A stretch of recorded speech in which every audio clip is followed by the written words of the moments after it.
Good morning, student. Today we are going to discuss about motion in a vertical circle.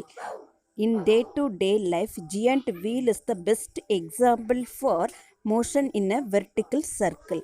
And then rolling of a bike wheel, cycle wheel also best example of vertical motion. In a vertical circle, we are considering a circle. From that circle, mass of a body m attached one end of the massless and inextensible string, it execute a circular motion in a vertical plane with the other end of the fixed string, it is attached with the center of the circle. Here length of the string should be equal to radius of the circle. Length of the string L should be equal to radius of the circle R. And then here that angle theta should be making the position vector makes an angle theta with the vertically downward direction. So it is an angle theta, and the same at the down also here making an angle theta. So this motion should be explained with the help of a free body diagram. So we are considering a point mass m. Already we know that two forces should be acting on that object, that is an upward normal force and then downward gravitational force. Here that upward normal force is an tensional force T. Upward normal force is a tensional force T. The tensional force acting along the string, and then downward gravitational force mg. The mg should be resolving into two components, sin theta component and cos theta component. So sin theta component is an mg sin theta, and then with near that angle theta we are writing a mg cos theta component. Here v is a velocity of the object, so the object should be moving along this direction. So two forces are acting, that is a gravitational force acting downward direction, tensional force acting towards the center. Now we are calculating the force acting on the mass. First one, in the tangential direction we are calculating the forces. According to the Newton's second law, F is equal to m into a. In the tangential direction, so what are the force should be acting? That is an mg sin theta. So force F should be equal to mg sin theta is equal to mass m, and then this acceleration is an tangential acceleration, so we are writing an at. Here the object should be moving along this direction, so due to this direction that velocity acceleration becomes to decreasing. So decreasing acceleration we are saying as an retardation or a deceleration. So the acceleration we are writing is an minus at. So that minus at we are writing as an dv divided by dt, that is a first derivative of the velocity. So incident of at we are writing a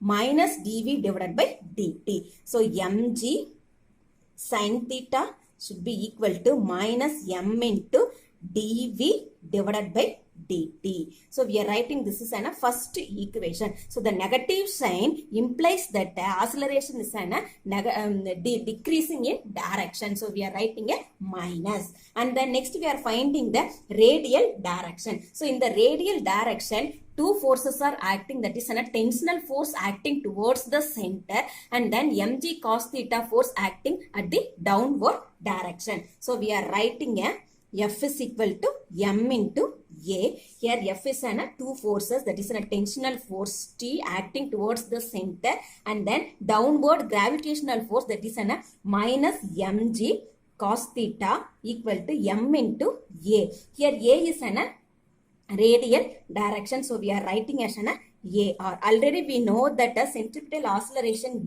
AR should be equal to V square divided by R. So we are incident of AR, we are writing V square divided by R. So T minus mg cos theta is equal to m into V square divided by R. So this is an second equation. So two forces acting on the object. First one is an mg sin theta is equal to minus m dv divided by dt, and then another one is an t minus mg cos theta is equal to m v square divided by R.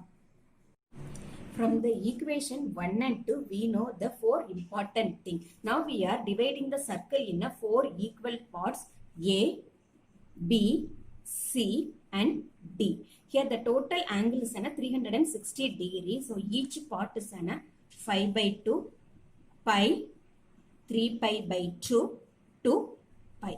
Now we are coming to the first point. The mass is having a tangential acceleration for all values of theta except theta becomes to 0. So from now, suppose the object should be here, the sign 0 becomes to 0. So on this place there is a no acceleration. Remaining all the places they have a tangential acceleration. So from that we know vertical circular motion is not a uniform circular motion, and then the magnitude of the velocity is not constant.